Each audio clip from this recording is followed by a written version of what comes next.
Alright guys, this is the AtomStack laser engraver 20 watt. This is everything pulled out of the box. It came with the rotary tool, which is right there, but otherwise that's pretty much all comes in it. It's supposed to be really easy to put together. Came in this box here. Everything was packed in this foam. There was nothing underneath of it. It all came right in here, so it was really well packed. We're gonna start putting this thing together, see how long it takes us. All right, I'm gonna start building this thing. So first we're gonna make the square, as the Vikings would say. So I got the bars right here. So the two shorter ones will go on either end, and then the longer ones, it looks like, can't see it on there, but it goes smaller to bigger from the instructions. It does there right there too, so not that it matters probably too much. So take this one going from this end, put it over here. This is, I got like the stuff on the table here. Has a little switch on this side, so I'm gonna leave it hanging off because I don't want to break it until we get these legs on. So that there, and then this one's blank, so it looks the same on either end, but the screws need to go up. So yeah, screws up, so make sure those are further up. Put that, we gotta put this, and then all right, so shows this one going here. Sorry about that. So this will go here,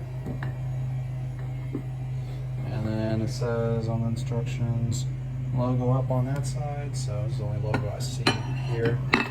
So essentially gonna look like that. It's not gonna be standing straight up on this side, it's gonna be flat from what it's showing me here, because the screws have to go in through there. So this side will be flat, this side will be horizontal, and I'm gonna screw that together. I'll be back. All right, so that's how it looks after putting it on. Haven't tightened the screws down yet, still real loose because it says on the second bar here, do not tighten them, just place them and then screw them diagonally. So I'm assuming it means do one corner and then the opposite corner, and then to, you know, like a car as you'd do the tires. So I'm gonna tighten those down. I'll be back. All right guys, so I got the screws on.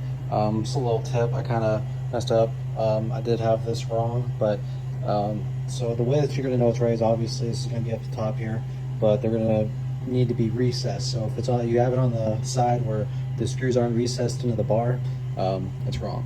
So next step we got here is to put the X-axis on.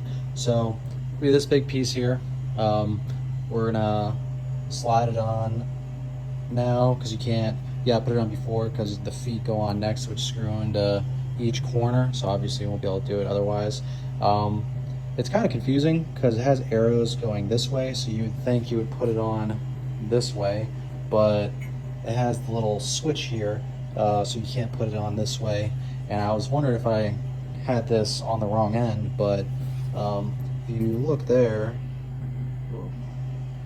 the little switch is right there on the side of the controller, which is on my side, so it is correct. So apparently we're gonna have to bring it in on this side, even though the arrows kind of point like you should slide it on this way. But yeah, so we're gonna slide it on that side. I'll be right back.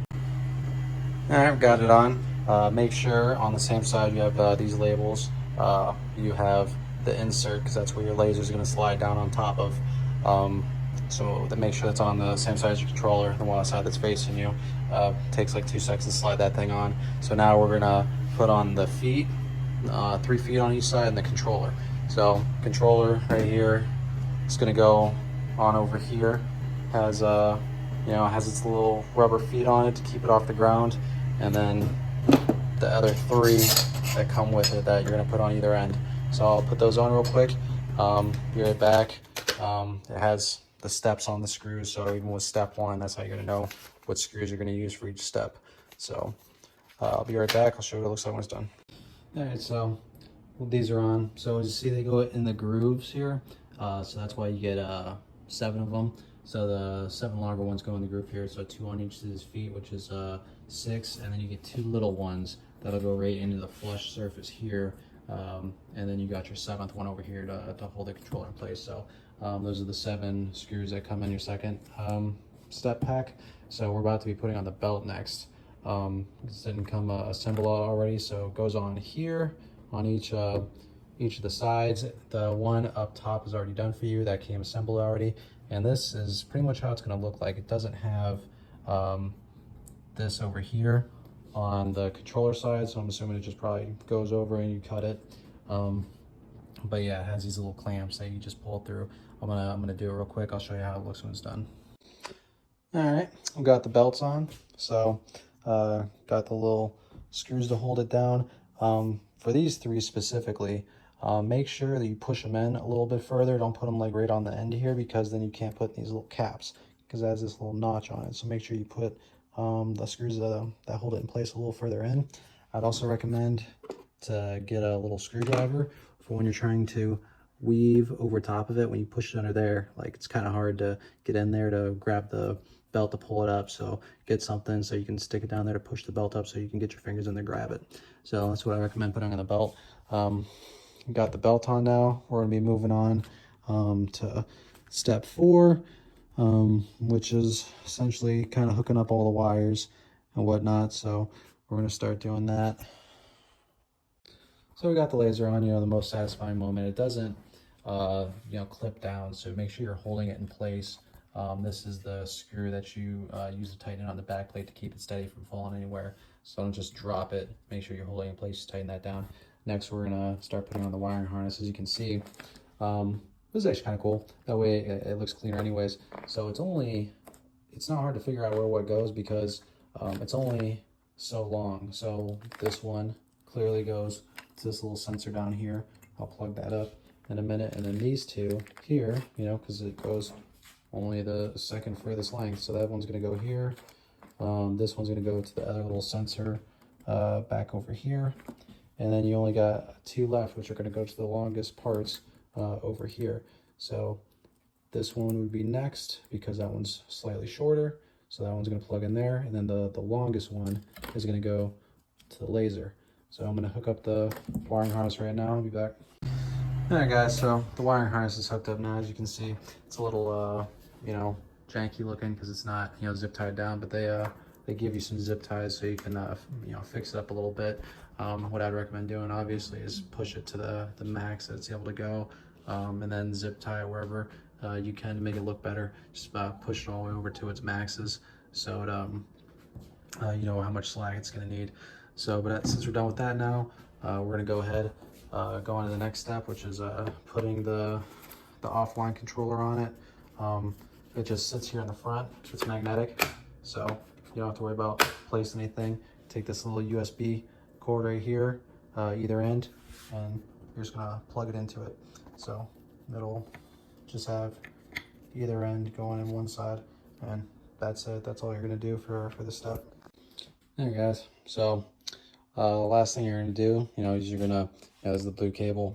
This is what plugs into your computer. So that's gonna go there. This is your power cable. It goes to this adapter right here.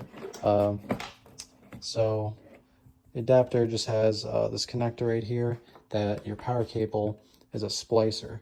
So it splices off, and then one it runs to the main board, another one runs to your air assist. So you can use both simultaneously without using 2 ports of power, which is pretty cool. So you don't have to take up more space. Got a pretty long hose for your air assist. So mine will probably, when I set it up, it'll probably be just like this, where it'll be somewhere close to it. So I'll end up cutting this down. But if you wanted to put like a shelf or something, assuming, like, it's kind of useless considering the power cable isn't that long. So it's like you can't take it too far from it. So honestly, having this much slack doesn't make a whole lot of sense when you can't take it that far away anyways, because the power cable isn't that long. But still, see what you can do with it. I'll set this thing up outside.